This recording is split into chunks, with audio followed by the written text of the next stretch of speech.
Market में बहुत सारी कैंडलस्टिक पैटर्न बनती हैं, लेकिन क्या यह सभी कैंडलस्टिक पैटर्न काम करती हैं? नहीं। आज हम 7 पावरफुल कैंडलस्टिक पैटर्न देखेंगे जिनकी एक्यूरेसी नेक्स्ट लेवल है। सिर्फ इतना ही नहीं, पावरफुल कैंडल के साथ साथ हम इसकी साइकोलॉजी भी सीखेंगे ताकि आपको अपनी ट्रेडिंग जर्नी में बेहतर रिजल्ट मिल सके। तो सबसे पहली पावरफुल और सभी ट्रेडर्स की फेवरेट कैंडल है हैमर। हैमर एक कीक बुलिश कैंडल है जिसकी फॉर्मेशन होने के बाद यूजुअली मार्केट ऊपर जाता है। इस कैंडल की एक कंडीशन है कि इसके शैडो की साइज इसके बॉडी से 2 गुना लंबी होनी चाहिए। जब ये कैंडल किसी सपोर्ट के आसपास बने तब हाईली चांस रहते हैं कि मार्केट एक अपर साइड मूवमेंट थे, जैसे कि यहाँ आप देख सकते हैं। इस सपोर्ट के पास हैमर का निर्माण हुआ और इसके बाद मार्केट ने ऊपर की तरफ मोमेंटम दिया भी। लेकिन आपको यह समझने की जरूरत है कि हैमर कैंडल में ऐसी क्या खास बात है कि यह बनने के बाद मार्केट ऊपर जाती है। हैमर बनने के बाद प्राइस ऊपर ही क्यों जाती है, प्राइस नीचे क्यों नहीं जाती? इस क्वेश्चन का सॉल्यूशन आपको हैमर कैंडल की साइकोलॉजी में मिलेगा। देखिए, स्टार्टिंग में प्राइस ओपन होती है और सेलर्स की वजह से प्राइस नीचे गिरने लगती है, पर किसी इंपॉर्टेंट सपोर्ट के पास बायर्स एक्टिव होते हैं और प्राइस को ऊपर की तरफ पुश करते हैं। एंड में प्राइस जहां ओपन हुई थी उसके भी ऊपर बायर्स प्राइस को क्लोज करवाने में कामयाब रहते हैं। शुरुआत में सेलर्स ने पूरी कोशिश की थी प्राइस को नीचे गिराने की, लेकिन एंड में बायर्स ने पूरा कंट्रोल लेकर अपना डोमिनेंस दिखाया, जिसके बाद हमें हैमर कैंडल जैसी फॉर्मेशन मिलती है। इस कैंडल में अभी बायर्स का डोमिनेंस है। जब दूसरी कैंडल भी इस हैमर के हाई के ऊपर क्लोज हो जाए तब हम कंफर्म हो जाते हैं कि अब प्राइस यहां से एक अपर साइड मूवमेंट दे सकती है, क्योंकि यह दोनों ही कैंडल में बायर्स का डोमिनेंस है। अब दूसरी इंपॉर्टेंट कैंडल देखते हैं जो कि सेलर्स की पसंदीदा कैंडल में से एक है, वह है शूटिंग स्टार। शूटिंग स्टार एक भी बेयरिश कैंडल है जिसकी फॉर्मेशन होने के बाद यूजुअली प्राइस नीचे गिरती है। इसकी भी एक कंडीशन है कि इसके शैडो की लंबाई इसके बॉडी से मिनिमम 2 गुना ज्यादा होना चाहिए। जब यह कैंडल किसी रेजिस्टेंस के आसपास बने तो हाईली चांस रहेंगे कि प्राइस नीचे गिरे। जैसे आप देख सकते हैं, यहाँ मार्केट पहले अपर ट्रेंड में मूव कर रहा था, फिर हमें एक पुल बैक देखने को मिला और इस रेजिस्टेंस के पास हमें एक शूटिंग स्टार की फॉर्मेशन मिली। अब संभावना है कि यहाँ से फिर से प्राइस में एक गिरावट देखने को मिले। लास्ट में हमें सेलिंग प्रेशर मिला भी। अब इस कैंडल की साइकोलॉजी समझते हैं। स्टार्टिंग में प्राइस ओपन होती है और बायर्स प्राइस को ऊपर पुश करते हैं, पर किसी इंपॉर्टेंट रेजिस्टेंस के पास सेलर्स एक्टिव हो जाते हैं और वे प्राइस को नीचे धकेलने लगते हैं। कैंडल की शुरुआत में बायर्स ने पूरी कोशिश की थी प्राइस को ऊपर ले जाने की, लेकिन वे सब लोग असफल रहे और अंत में सेलर्स ने पूरा पावर दिखाकर प्राइस को नीचे की तरफ पुश कर दिया। इस कैंडल में सेलर्स का पावर दिख रहा है, इसलिए हम बोल सकते हैं कि अगर दूसरी कंफर्मेशन कैंडल इस शूटिंग स्टार के लो के नीचे क्लोज हो जाए तब हम सेल में एंट्री कर सकते हैं, क्योंकि यहाँ दोनों कैंडल में ही सेलर्स का प्रेशर है। अब हैमर और शूटिंग स्टार के बाद तीसरी पावरफुल कैंडल देखते हैं, वह है three height soldier. Three height soldier एक बुलिश पैटर्न है जिसमें 3 कैंडल का कॉम्बिनेशन होता है। थ्री हाइट सोल्जर की कंडीशन है कि यह तीनों कैंडल की बॉडी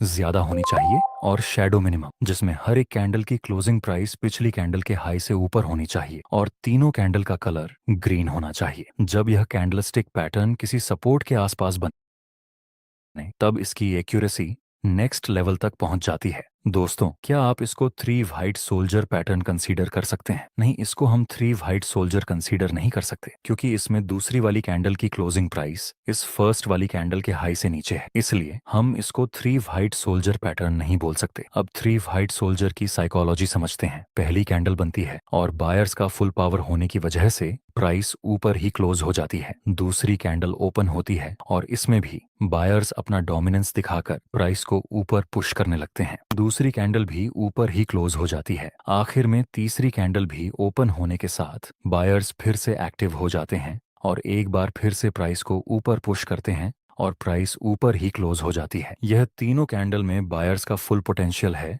इसलिए थ्री वाइट सोल्जर की एक्यूरेसी ज्यादा है। चलिए इसको एक एग्जाम्पल के साथ समझते हैं। यहाँ शुरुआत में प्राइस नीचे आता है, उसके बाद फिर से ऊपर चला गया। जहां से मार्केट ने ऊपर की डायरेक्शन में मूव किया था वह एरिया हमारे लिए सपोर्ट का काम करेगा। नेक्स्ट हम देखें तो प्राइस इसी सपोर्ट के पास तीन व्हाइट सोल्जर की फॉर्मेशन बनाता है, जो कि हाईली एक्यूरेट कैंडलस्टिक पैटर्न में से एक है। तो अब हम बाय में एंट्री कर सकते हैं, जिसमें स्टॉप लॉस इस 3 व्हाइट सोल्जर के लो से थोड़ा नीचे रखेंगे और प्रॉफिट टारगेट के लिए हम इस नजदीकी रेजिस्टेंस का यूज करेंगे। आगे हमारा प्रॉफिट टारगेट भी कंप्लीट हो चुका है। दोस्तों, आपके लिए एक क्वेश्चन है कि हैमर की एक्यूरेसी ज्यादा है या फिर 3 व्हाइट सोल्जर की। वीडियो को पॉज करें और आंसर अपने दिमाग में रेडी रखें। अगर आपने यह दोनों कैंडल की साइकोलॉजी ठीक से समझी होगी तो आप इसका आंसर तुरंत दे पाएंगे। एक जरूरी बात, अगर आप चार्ट्स पर मल्टीपल इंडिकेटर्स का उपयोग करते हैं या एक साथ 4-5 चार्ट्स देखते हैं तो आपके पास ट्रेडिंग व्यू का प्रीमियम प्लान होना जरूरी होता है। इसका कॉस्ट 12,000 रुपये पर ईयर है। अगर आप ट्रेडिंग व्यू का सब्सक्रिप्शन फ्री में चाहते हैं तो आप अपना डिमैट अकाउंट शाम को ट्रेडिंग ऐप में खोल सकते हैं। अपने ट्रेडिंग को इम्प्रूव करने के लिए सैमको में स्विच करें। सैमको आपकी ट्रेडिंग हिस्ट्री का एनालिसिस करके आपको आपकी गलतियों के बारे में बताता है, जिन्हें जानकर आप अपनी ट्रेडिंग को और बेहतर बना सकते हैं। एक ही प्लेटफॉर्म पर सभी एसेट क्लास में ट्रेड कर सकते हैं, जिसमें कमोडिटी डेरिवेटिव्स और करेंसी डेरिवेटिव्स भी शामिल हैं। यहाँ अकाउंट ओपनिंग फ्री है और पहले साल के लिए अकाउंट मेंटेनेंस भी फ्री है। म्यूचुअल फंड और आईपीओ में कोई कमीशन नहीं है। बाकी सभी एसेट क्लास में ट्रेड करने पर केवल 20 रुपए पर ऑर्डर ब्रोकरेज लिया जाता है और यहाँ कोई भी हिडन चार्ज नहीं है। 1000 से ज्यादा स्टॉक्स पर 4 गुना लेवरेज मिलता है, जिसे आप लाइफ टाइम तक होल्ड कर सकते हैं। यहाँ पर आपको ट्रेडिंग व्यू का प्रीमियम वर्जन मिलता है, जहाँ आप मल्टी चार्ट लेआउट और 50 से भी ज्यादा इंडिकेटर्स का इस्तेमाल कर सकते हैं और चार्ट्स पर ही बाइंग और सेलिंग के ऑर्डर प्लेस कर सकते हैं। साथ साथ अपने स्टॉप लॉस और टारगेट को भी मैनेज कर सकते हैं। अगर आप डिस्क्रिप्शन में दिए गए लिंक से सैमको ब्रोकर ज्वाइन करते हैं तो आपको सीबी से रजिस्टर्ड एडवाइजर द्वारा दी गई रियल टाइम ट्रेडिंग एडवाइस बिल्कुल फ्री मिलेगी। देखिए, हैमर कैंडल में भी बायर्स का पावर होता है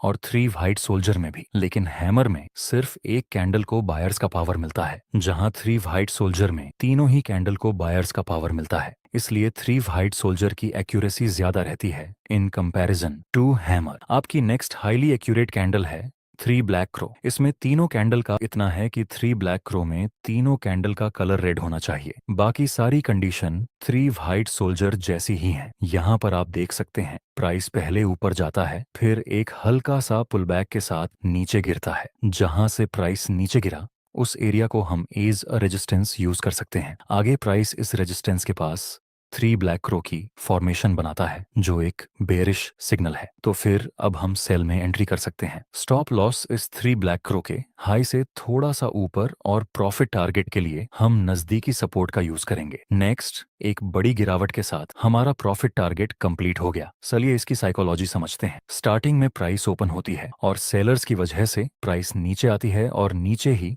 प्राइस क्लोज हो जाती है। दूसरी कैंडल में भी सेलर्स की एक्टिविटी ज्यादा होने की वजह से प्राइस ओपन होकर नीचे क्लोज हो जाती है और थर्ड कैंडल में सेलर्स का पावर ज्यादा होने की वजह से प्राइस ओपन होकर नीचे क्लोज हो जाती है। यह तीनों ही कैंडल में सेलर्स सेल करने में ज्यादा इंटरेस्टेड हैं, इसलिए यहाँ संभावना है कि आगे भी प्राइस नीचे गिर सकती है। दोस्तों, इस वीडियो में हमने ट्रेडिंग के बहुत सारे न्यू कॉन्सेप्ट ऐड किए हैं, जिससे कि आपकी ट्रेडिंग जर्नी सिंपल हो जाए। वीडियो बनाने में हमारी पूरी टीम की बहुत ज्यादा मेहनत लगी है। अगर आप हमें सपोर्ट करना चाहते हैं तो एक लाइक जरूर कर देना। आपकी नेक्स्ट कैंडल है बुलिश एंगल्फिंग। ये कैंडलस्टिक पैटर्न 2 कैंडल के कॉम्बिनेशन से बनती है, जिसमें पहले वाली कैंडल का कलर रेड होना चाहिए और दूसरी बड़ी कैंडल का कलर ग्रीन होना चाहिए। यह बुलिश कैंडल है, तो यह किसी सपोर्ट के आसपास बननी चाहिए। इसकी एक और कंडीशन है कि यह फर्स्ट वाली कैंडल का हाई एंड लो पूरी तरह से दूसरी वाली ग्रीन कैंडल के अंदर होना चाहिए। यहाँ पर आप देख सकते हैं, इस इंपॉर्टेंट सपोर्ट के पास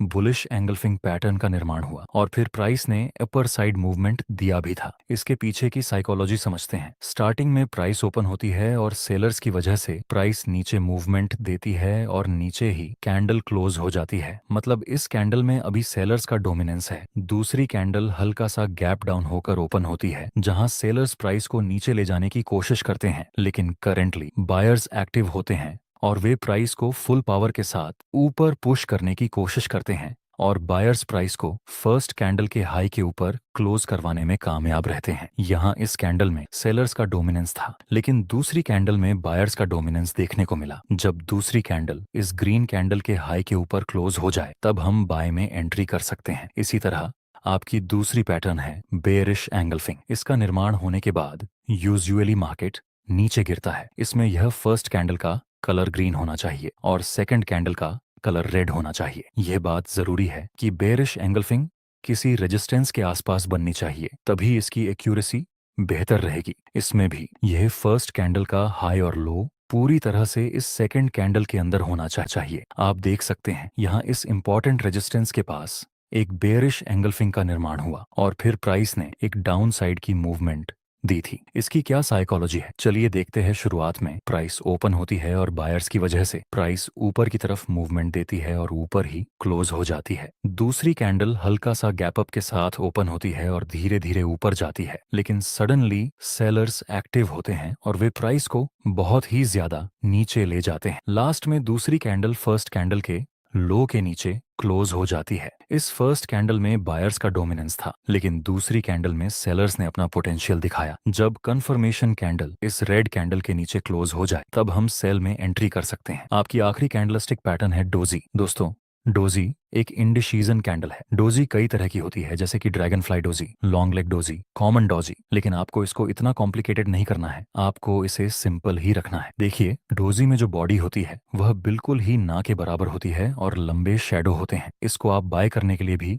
यूज कर सकते हैं और सेल करने के लिए भी यूज कर सकते हैं। कैसे, आइए देखते हैं। जब किसी इंपॉर्टेंट सपोर्ट के पास डोजी कैंडल मिले और दूसरी कैंडल डोजी के हाई के ऊपर क्लोज हो जाए तब आप बाय में एंट्री कर सकते हैं। इसी तरह जब डोजी किसी इंपॉर्टेंट रेजिस्टेंस के पास बने और दूसरी कंफर्मेशन कैंडल डोजी के लोरी के नीचे क्लोज हो जाए तब आप सेल में एंट्री कर सकते हैं। याद रहे दोस्तों, डोजी के आधार पर ट्रेड लेते समय आपको हमेशा कंफर्मेशन कैंडल का वेट करना है, क्योंकि यह इंडिसीजन कैंडल है। चलिए इसकी साइकोलॉजी समझते हैं। शुरुआत में प्राइस ओपन होती है और सेलर्स प्राइस को नीचे पुश करते हैं, लेकिन बायर्स एक बार फिर से प्राइस को ऊपर ले जाते हैं। जैसे ही प्राइस ऊपर जाती है, सेलर्स फिर से एक्टिव होते हैं और प्राइस को नीचे पुश कर देते हैं और जहां प्राइस ओपन हुई थी उसके आसपास ही क्लोज हो जाती है। सेलर्स ने कोशिश की थी प्राइस को नीचे ले जाने की, लेकिन वे नाकामयाब रहे, और वहीं बायर्स ने भी कोशिश की थी प्राइस को ऊपर ले जाने की, लेकिन वे भी सफल नहीं रहे, जिस वजह से इस कैंडल को हम इंडिसीजन कैंडल बोलते हैं। दोस्तों, अगर आपको इस वीडियो से कुछ ना कुछ वैल्यू मिली हो तो लाइक जरूर करना, और कोई डाउट हो तो कमेंट में बता देना। साथ ही अगली वीडियो किस टॉपिक पे चाहिए कमेंट